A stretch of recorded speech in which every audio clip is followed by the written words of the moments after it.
여기 법률 행위와 의사 표시는 사람이 직접 하는 거 아닙니까? 그런데 간간히 다른 사람이 대신해 주기도 한단 말이죠. 그래서 대리라는 부분을 배우게 되고 그렇습니다. 그리고 왜 무효와 취소, 조건과 기한을 또 배워야 하느냐? 어떤 행위를 했는데 어느 순간에는 그거 무효야 하는 사유가 있을 수 있고, 또 취소할 수 있는 사람들 정해져 있습니다. 취소할 수 있는 사람이 취소할 수도 있고 이런 경우가 있다는 겁니다. 그러니까 법률 관계가 한번 생겨나면, 성립하면 그 효과가 쭉 가는 게 아니라는 거죠. 그리고 그냥 순수하게 형성되기보다는 뭔가 조건을 건다든지, 서로 간에 그 계약을 할 때 조건부로 뭔가 조건을 거는 거죠. 또 언제까지 뭐 이런 기한을 건다는 거죠. 그래서 민법 총칙에서 다루는 것이 가장 핵심은 법률 행위고, 그 법률 행위를 이루는 핵심 요소가 의사표시라는 거예요. 의사표시. 민법이라는 과목을 공부하려고 들어갈 때 이 목차부터 보셔야 돼요. 목차부터. 그래서 여러분 지금 당장 첫 걸음은 뭐냐? 이 법률 행위라는 게 뭐냐? 법률 행위라는 게 뭐냐? 이걸 이해하는 게 이제 급선무다, 이렇게 말씀을 드릴 수 있습니다. 자, 여러분, 이게요, 이미 여러분은 경험을 내용적으로는 하셨습니다.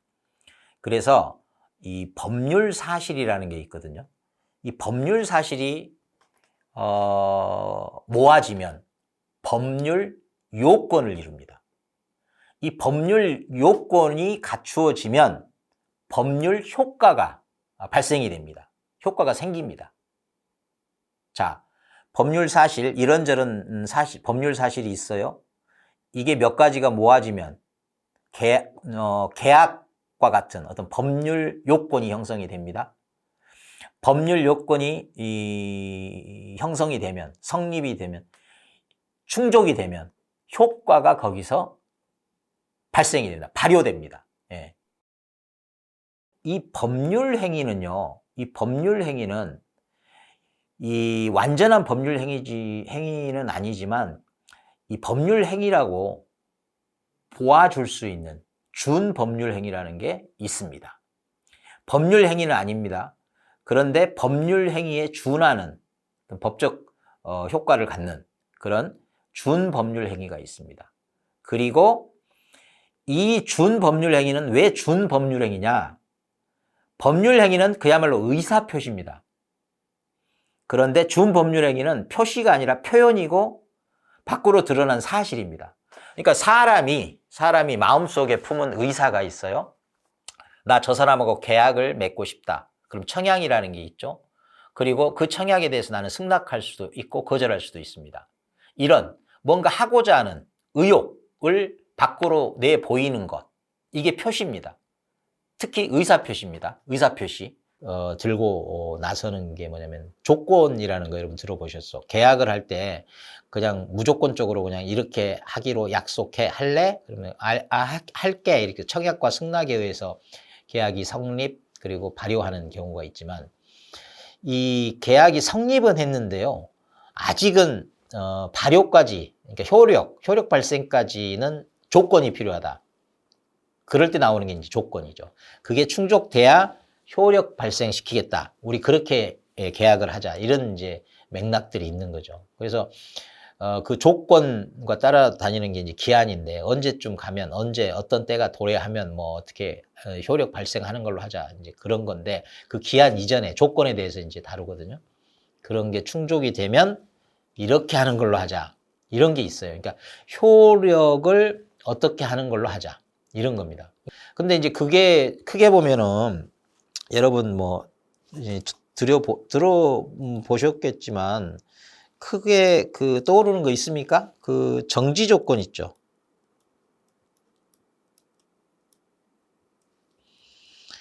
정지 조건 있고, 또 비교해서 자꾸 등장하는 해제 조건이 있습니다. 예. 요 두 가지를 어떻게 구분하여 정확히 이해하느냐. 정지 조건 자체가 뭐고 해제 조건 자체가 뭔지. 예. 근데 이게요, 그 내용의 논리상 어떤 사고의 균형상 일관됨이 좀 즉각적으로는 안 느껴지기 때문에 좀 애로사항이 있는데, 일단 정지 조건은 조건이 충족될 때까지 정지시키는 조건이거든요.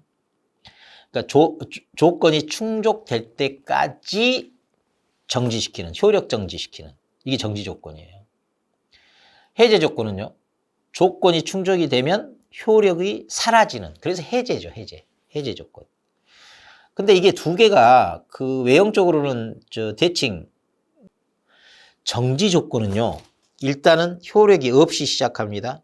그래서 어느 시점에서 충족이 되면 효력이 발생합니다. 그러니까 죽어 있다가 효력이 살아나면 이게 정지 조건이에요. 반대로 해제 조건은요, 살아있는 효력이 조건이 충족되면 어느 순간에 사라져 버립니다. 자, 그림으로 보니까 좀 감이 확 오죠. 네. 효력이 없다가 조건 충족될 때 이렇게 생겨나면. 해제 조건은요, 있던 효력이 사라지는 조건. 정지 조건은요, 없다가 생겨나는 조건. 여러분, 정지라는 말에 여러분 다시 한번 그 경험들을 되살려 보세요. 그 퍼즈라는 거 있잖아요. 어떤 옛날에 디지털 시대 아닌 시대에 이렇게 뭐 버튼을 누르면 일시정지라는 것도 있고 그랬거든요. 중단이 아니라 정지는요, 다시 살아나는 걸 그 의미 안에 담고 있다고. 최우선 변제. 요거는요, 그 특별법에 의해서 등장하는 건데, 이게 뭐 최우선 변제라는 게 뭐냐면, 그 무엇보다 먼저, 이건 우선 변제예요.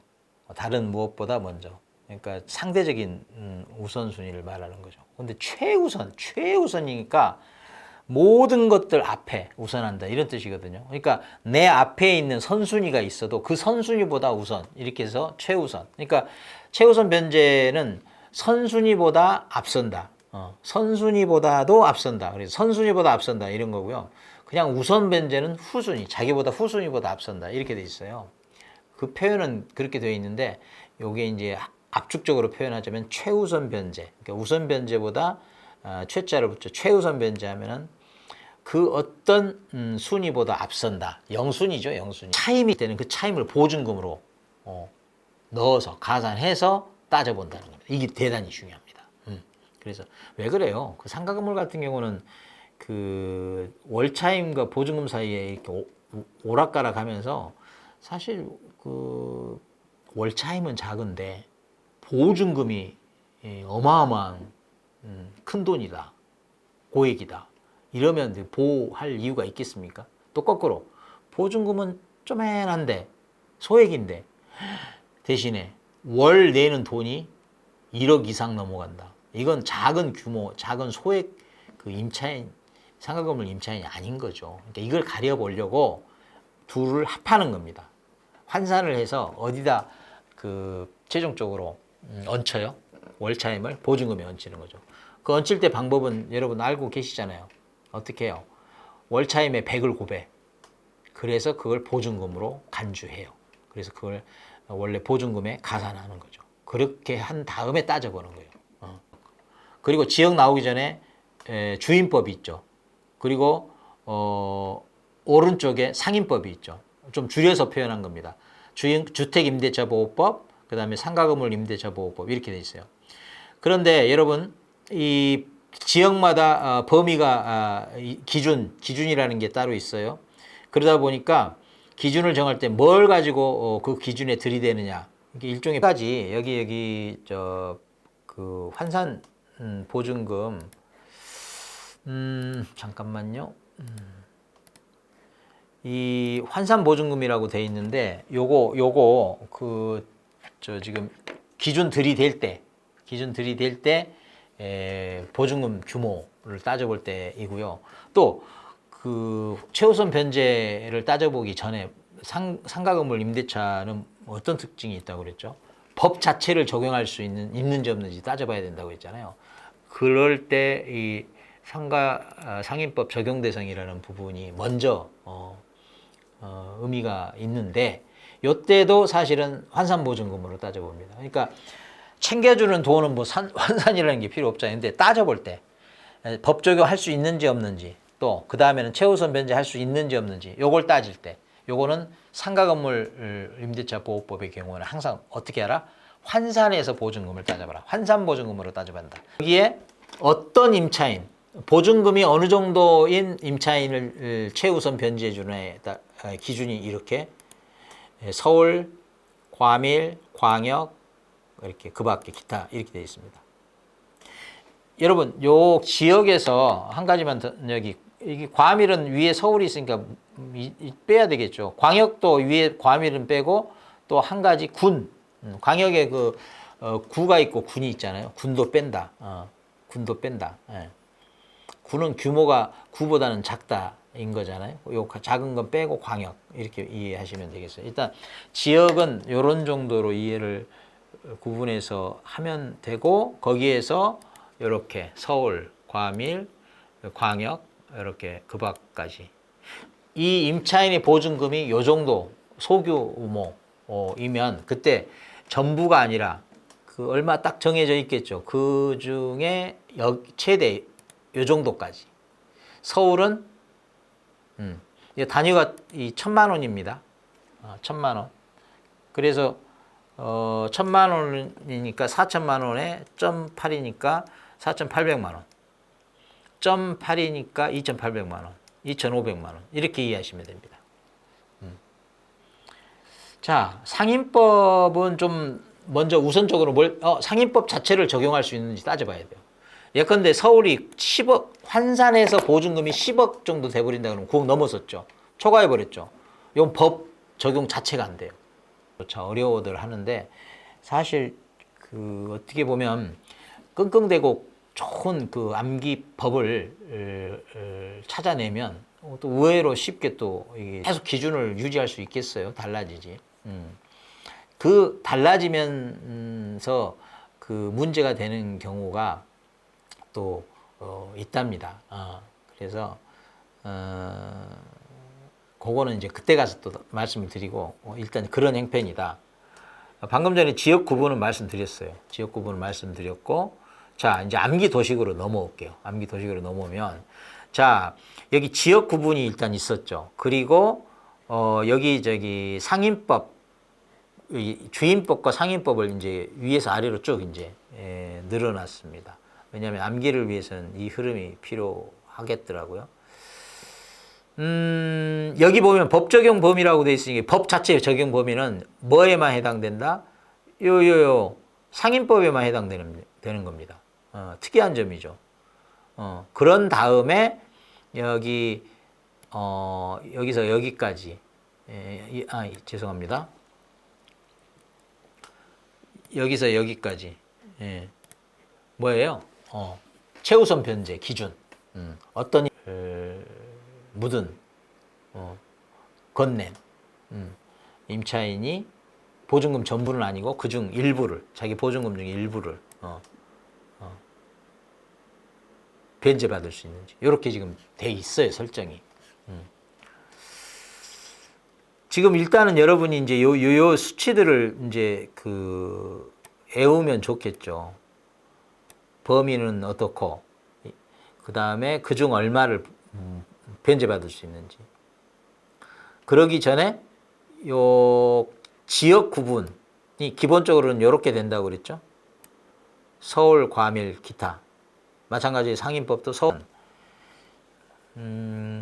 한번 그 암기라는 게 방법만 잘 찾으면 그 범위가 무색하게 된다. 애원해지면 그거 굉장히 그 희열을 느끼게 합니다. 자, 요런 거. 또 상인법으로 넘어오면 요런 지역 특성이 있어요. 이게 뭐냐면 이 부산 1, 인천 2 이렇게 되는데, 여기 지금 적용이 2라고 돼 있고 법 적용 범위 1로 돼 있잖아요. 이 법 적용 범위 따질 때 이 과밀에는 부산이 포함이 됩니다. 그러니까 부산에 사시는 분은 또는 부산에서 중개업을 해야 된다면 부산은 어느 순간에 과밀로 간주가 돼요. 과밀 억제권으로. 어느 단계에서 법 적용할 때. 법 부산. 예, 느낌이 일관되죠. 또 최우선 변제를 받을 때는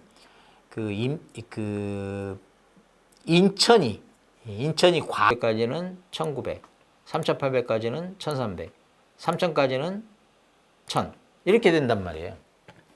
예. 상인법은 좀 표시를 계속 해둘까요? 이렇게 법 적용 먼저 따져봐야 되고 그 기준은 이렇게 된다는 겁니다. 예. 법 적용 따질 때 9, 6, 9, 5, 4, 3, 7 이렇게 되거든요. 9, 6, 9, 5, 4, 3, 7. 요 9, 6, 9, 5, 4, 3, 7. 예. 요거까지 함께 해서 외울 수 있어요. 그거는 여기 옆에서 이제 말씀을 드릴 거야.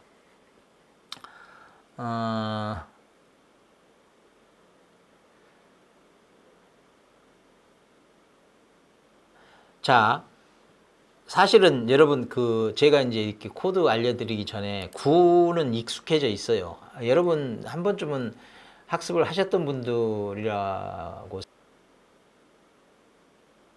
자, 사실은 여러분 제가 이제 이렇게 코드 알려드리기 전에 구는 익숙해져 있어요. 여러분 한 번쯤은 학습을 하셨던 분들이라고 생각하니까 구는 이미 익숙해지. 후는 유고들들 뭐 이러면서 외웠을지 몰라요. 그리고 그 이상은 아마 외우려고 하지도 않았을 것 같은데. 여러분 서울은 구심점이잖아요. 모든 지역이 구심점이잖아요. 구심점. 네. 과밀은 여러분 6과 9가 그 머리가 서로 향하는 방향이 거꾸로 되어 있네요. 네. 왜 그래요? 과밀하니까 잠자는 공간도 군대 가보신 분은 알 거야. 같은 방향으로 나란히 눕기보다 서로 방향을 달리하면서 누우면 더 많은 사람이 좁은 공간에 잘 수 있거든요. 그래서 두 사람이 머리를 위아래로 거꾸로 해서 이렇게 있는 형국입니다. 과밀 하면 6구. 느낌적으로 좀 오지 않아요? 그리고 제가 교육적으로 조금 조심스럽긴 한데 다 이런 공부 거의 뭐 성인들이 하니까 6구 하면 떠오르는 거 말은 안 해도 여러분 있죠. 남녀가 이런 식으로 누워 있으면 떠오르는 거 뭐 있을 거예요. 사고 납니다. 사고. 그래서 그 느낌, 우습지만 좀 과한 게 암기에 도움이 많이 돼요. 그 다음에 5, 4, 3, 7 이제 이렇게 돼 있는데 이제 요것부터 해볼까요? 구심점 서울. 여기로 오시오. 열로 오시오. 여러분 서울 하면 구심점 여기로 열로 줄여서 여기로 오시오. 이렇게 하면 구심점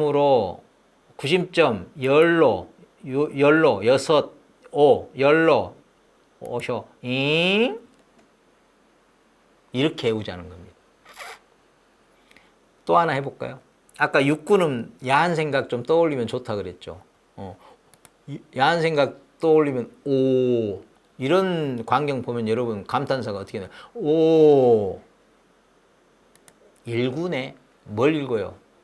2세 3세 1구네. 오 1구네. 여러분 일단 화면을 보시면 화면에 제가 몇 가지를 쓰겠습니다. 자 먼저 자 계약 해제 들어보셨죠? 자, 또 하나 쓸게요. 약정 해제. 또 하나 쓸게요.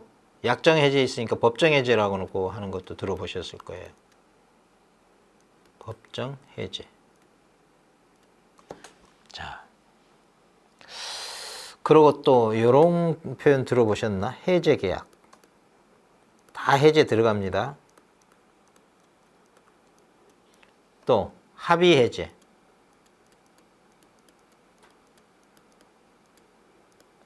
이런 표현 들어보셨을 거예요. 자, 많기도 하다.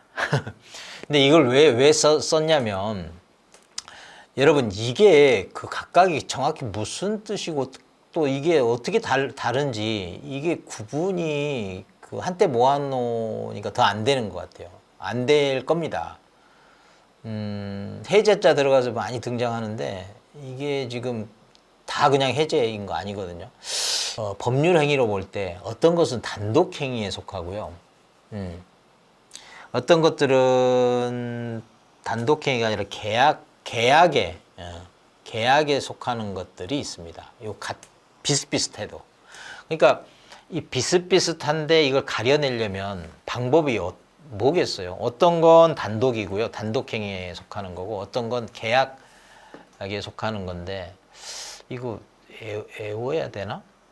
여러분, 애우는 길을 택하는 거는 제가 보기에는 최악입니다. 최악. 예.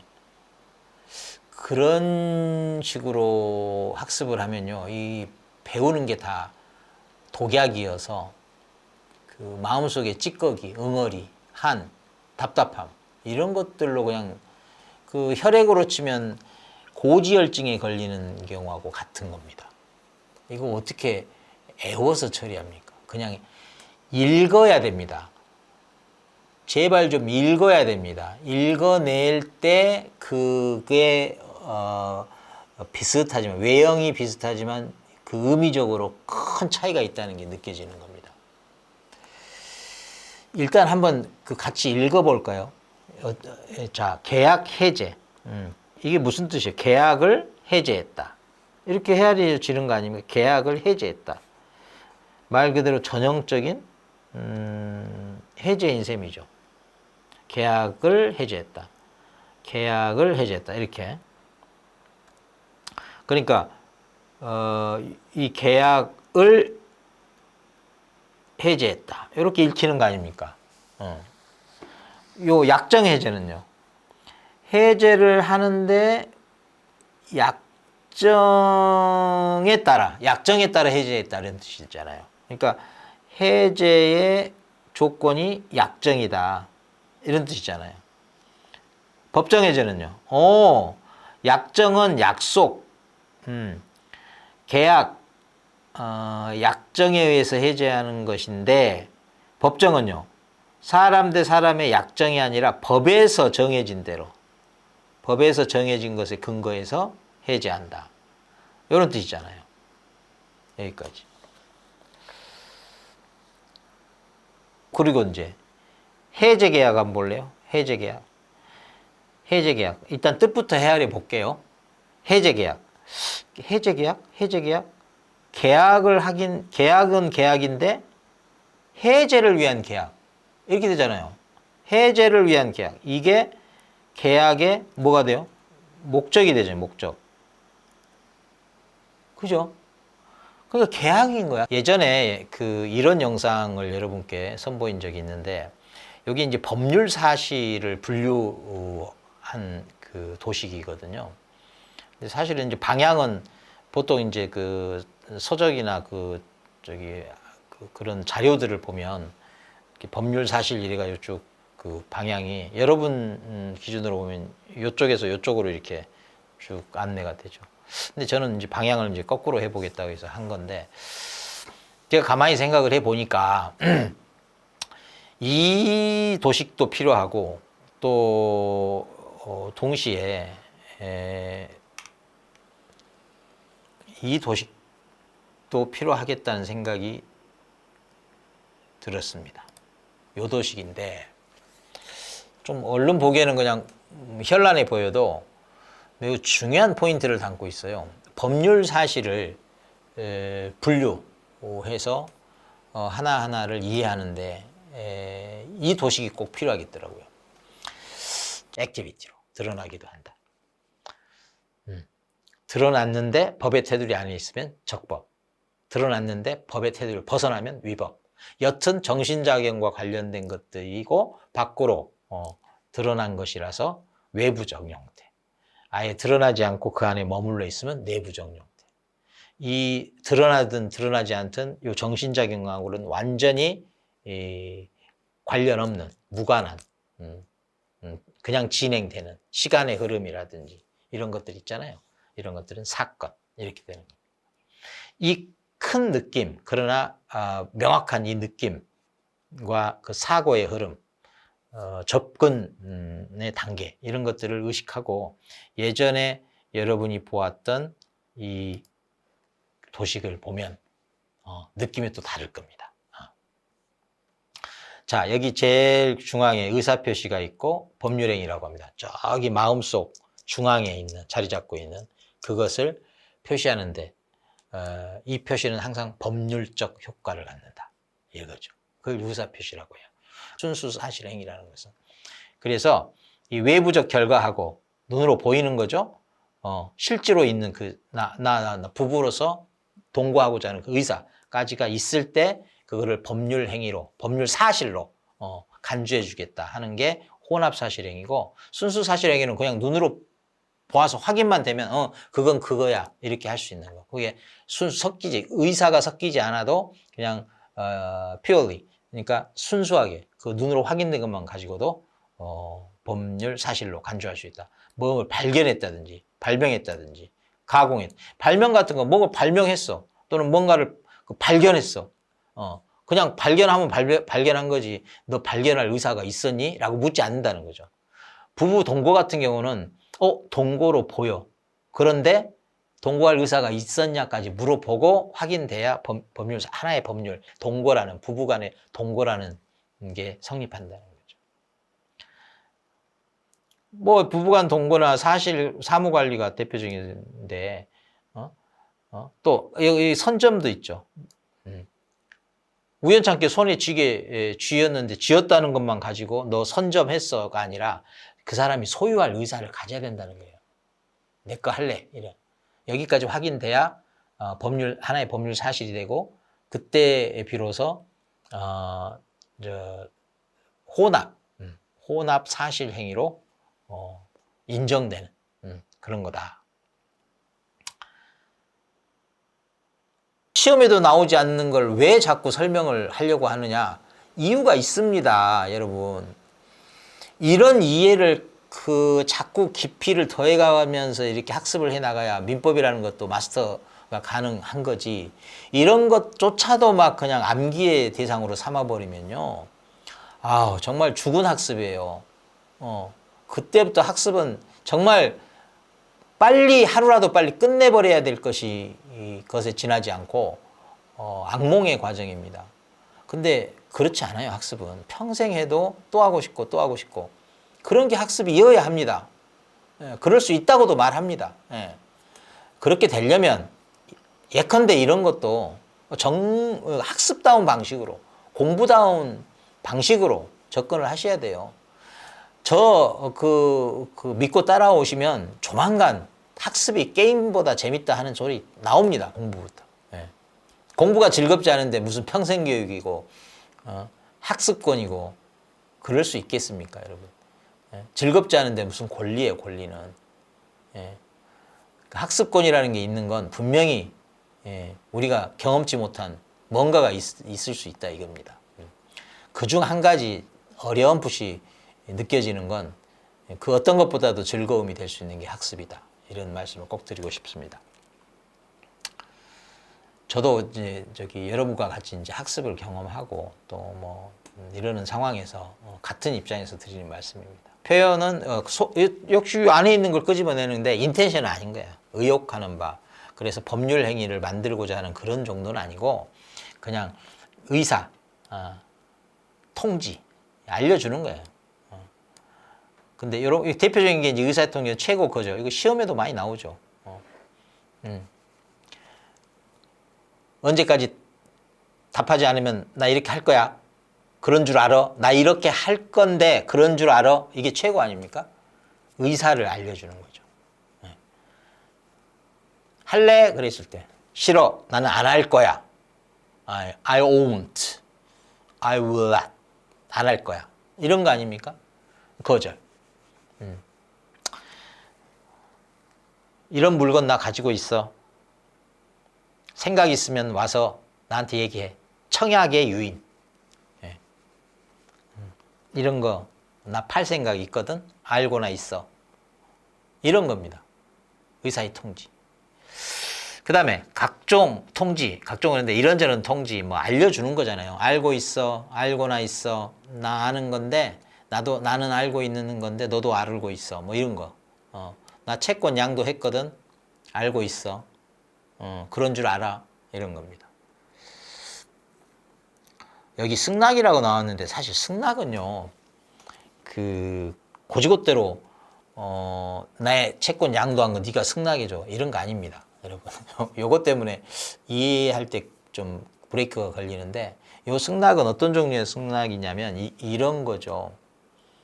그 채권 양도 받은 채권을 인수한 사람이 있고 이 채무자가 있고 원래 채권자가 있어요. 이제 채권자가 원래 채권자가 이 채권을 양도를 했어. 그럼 채권 인수받은 사람이 있을 거 아니에요. 그 사람이 이 채무자한테 가서 사실 내가 채권 양도 받았어. 채권 인수했어라고 가서 알려준 거야. 그러면 그 채무자가 원래 채권자한테 누가 와서 채권 넘겨받았다고 하던데 그런 줄 알게 그런 줄 알고 그 사람한테 갚을게 요 정도가 이제 채권 양도 승낙이죠. 알려주는 건 통지 그거 나 그거 알고 있으니까 그런 줄 알아. 이건 승낙인 거죠. 채권과 아니 물건과 채권으로 넘어가서 강론을 접하기 전에 이 총론 쪽에 있는 뭐 법률 사실이니 법률 행위니 법률 요건이니 또 법률 사실의 종류 뭐 이런 거 그런 것들이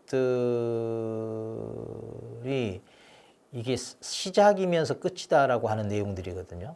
그러니까 시작을 위한 내용이기도 하고 결국 강론을 배우면서 익힘에 따라 다시 그 시작했던 내용이 성숙해지고 풍부해지고 이렇게 되는 겁니다. 그 시작이 곧 끝인 그런 내용들이 그 부분인데 이 시작에서 다시 시작했던 그곳이 끝이 되는 그 과정을 이제 반복하면서 여러분들이 깊어져야 될 그러니까 처음에 시작할 때 시작을 위한 내용으로서의 채권과 물건의 구분이라고 하는 것과 강론에 들어가서 배울 거 어느 정도 배우고 다시 채권과 물건이라는 구분을 들여다볼 때의 느낌은 지금 물건과 비교하고 있잖아요. 물건은 물건에 대한 권리예요. 그러니까 물건을 직접 지배하는 권리고 채권은요.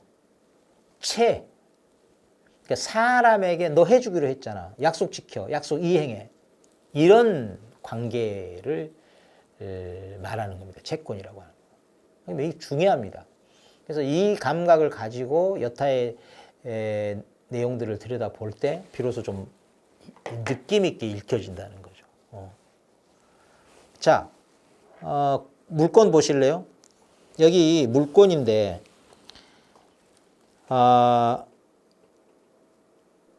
여기 이제 임차인이 있죠.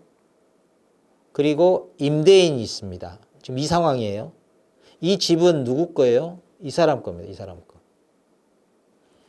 그러니까 이 집은 이 사람이 말을 해요. 그 다음에 이 사람이 본인이 지배하는 물권적으로 지배하는 이 집을 사용토록 허락해주면 이 사람이 이 집에 가서 특정 기간 동안 일정 기간 동안 사용할 수가 있는 거죠. 네. 그래서 이 집과 이 사람의 관계하고 이 사람이 이 사람을 통해서 이 집과 갖는 관계가 다르다. 그래서 여기 귀퉁이에 이렇게 그 그림을 손 그리고 물건으로 이렇게 누군가의 물건이 직접 소유되거나 점유되거나 그 다음에 설정에 의해서 설정 행위를 통해서 제한 물건이나 사실 민법을 전체를 두고 말해도 이게 이제 일관되게 흐르고 있는 밑바탕의 근저 이게 이제 채권과 물건의 이제 차이요 구분이 있는 겁니다. 여러분 뭐 저 물권적 청구권 이런 얘기, 채권적 청구권 다 이 물권과 채권에 대한 기본적인 이해 없이는 그 물권적 청구권과 채권적 청구권이 이해가 안 되죠. 당연히 채권적 청구권, 채권을 알아야 그 청구권의 성격을 알 거 아닙니까? 물권적 청구권, 물권을 알아야 그래서 물권적 청구권이라 이럴 거 아닙니까? 제가 보니까 심지어 학원에서 강의를 하고 있는 분들도 이거 정확히 설명 안 하고 있어요. 또는 정확한 의미와 다르게 좀 애매성을 띠고 있어요. 채권, 물권과 지금 오늘은 뭘 구분하려고 하냐면 채권 행위라고 하는 게 있고 물권 행위라는 게 있어요. 그게 그거 아니냐? 아니죠. 채권과 물권이라고 하는 권리의 종류의 구분이에요. 물권 행위는요.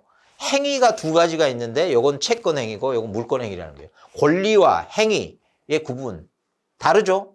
그래서 오늘 그거 좀 분명히 좀 구분을 해드릴게요.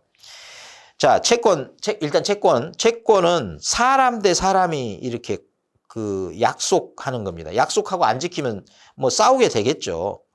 그래서 물건은 따로 뒷전에 있어요. 뒷전에. 1차적인 대상이 아니에요. 채권은 사람 대 사람 사이의 권리예요. 해달라 하기로 했지 않냐. 일종의 약속. 그래서 계약입니다. 계약. 예, 예. 청약이 있고 이에 대한 승낙이 있고 양자 간에 이렇게 대립, 마주 서 있는 의사표시에 의해서 성립하는 그걸 계약이라고 하죠. 내 집이 있는데 어디 있는지 몰라요. 여튼 나는 너를 보고 약속을 한다 이거야. 내가 1억을 줄 테니까 너는 무슨 약속을 할래? 내 집 줄게. 소유권 이전해 줄게. 등기까지 맞춰 줄게. 이렇게 약속을 한다나. 요게 이제 매매 계약인 거 아닙니까? 그래서 사람을 두고 이루어지는 사람이 사람을 두고. 그러니까 솔직히 말해서 지금 내 집 줄게 하는 사람이 지금 내 집이 없을 수도 있어요. 심지어. 다만 언제까지 주겠다고 했으니 집을 사서라도 넘겨줘야 되는 거죠. 또는 나한테 그때쯤에는 상속이 이루어질 테니 그 집을 너한테 주겠다. 뭐 이런 식인 겁니다. 그래서 요것도 매매 계약에 있어서 대단히 중요한 겁니다. 담보 책임이라는 거 배우시죠? 배웠죠? 경험 한번 들어보셨잖아. 담보 책임이 뭐예요? 사람 대 사람으로 약속을 했는데 그 약속이 지켜지느냐? 그 책임을 말하는 거예요. 집을 넘기겠다고 했는데 집이 당장은 없어. 전부 타인의 권리. 이런 얘기 들어보셨죠? 이런 상황인 겁니다. 그런 경우 담보 책임 물을 수 있다. 점유권, 물권입니다. 점유권이 물권이라고 할 때 이미 밑에 깔리는 근본적, 본질적 의미가 있는 겁니다. 지역권, 물권이잖아요. 예. 용의권, 물권이잖아요. 물건이 있을 때, 부동산 예컨대 있을 때 내가 그거 좀 쓸게, 사용할게. 이렇게 계약을 맺는 거지. 그 물건에 대해서. 예. 그러면 나는 직접 그 물건에 대해서 권리를 갖는 거예요. 그 다음부터는 그 권리를 준 사람을 바라볼 필요가 없어. 물건은 그런 거예요. 딱 물건이 설정만 되면 됐어. 넌 좀 빠져 이제. 나는 이제 이 물건과 맺고 있고 내 눈에는 물건밖에 없어. 이게 물건이에요, 물건. 예. 그래서 요 집주인과 같은 집주인이 집에 대해서 갖는 권리, 물건입니다. 채권 행위가 있고 물건 행위가 있어요. 그러니까 채권 행위는 그 행위, 그 행위라고 할 때 법률 행위겠죠. 그 행위로 채권을 만들어내는 거야. 예. 그럼 물권 행위는 뭐겠어요? 그 행위로 물권을 만들어내는 거죠. 이해되십니까? 예. 그래서 그 채권 행위는 이 행위가 채권을 만들어낼 때 채권 행위라고 하고, 물권 행위는 이 행위가 물권을 만들어낼 때. 그래서 다시 한번 채권과 물권을 이미 알고 있어야 된다는 거죠. 네. 그래서 말 그대로예요. 채권 행위는, 여기 채권 행위. 채권 행위는 의무 부담 행위. 약속을 했으면 약속을 지켜야 되잖아요. 표현을 좀 뭐가 좀 둔탁하게 그렇게 하고 있지만 법이니까. 의무 부담이 뭐예요? 약속 지키라 이겁니다. 그렇게 해서 약속을 지켜야 되는 행위, 약속을 지켜야 되는 행위를 만들어내는 그런 게 채권 행위고, 그래서 상대방에게 의무를 부담시킨다. 그런데 여긴 상대방이 사람이 사람. 근데 물권 행위는요. 이 물건. 예. 사람하고 어떤 약속을 하는 게 아니라 이 물건에 대해서 뭔가 처분을 하는 거예요. 처분한다는 게 뭐예요? 그 물건에 대해서 뭔가 그 변동, 변화 이런 걸 초래한다는 거죠.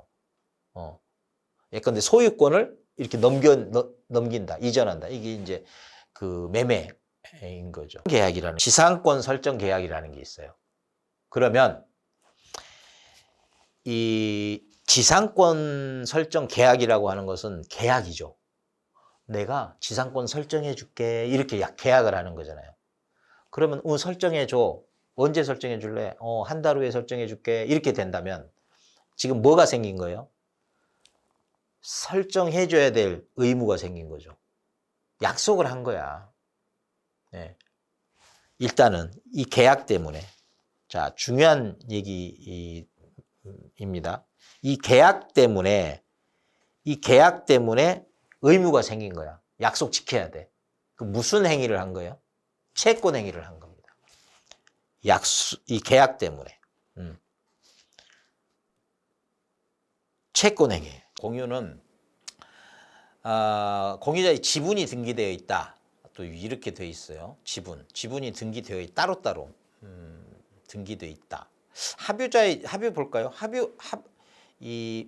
합유자의 지분은 등기되는 사항이 아니다. 이렇게 되어 있어요.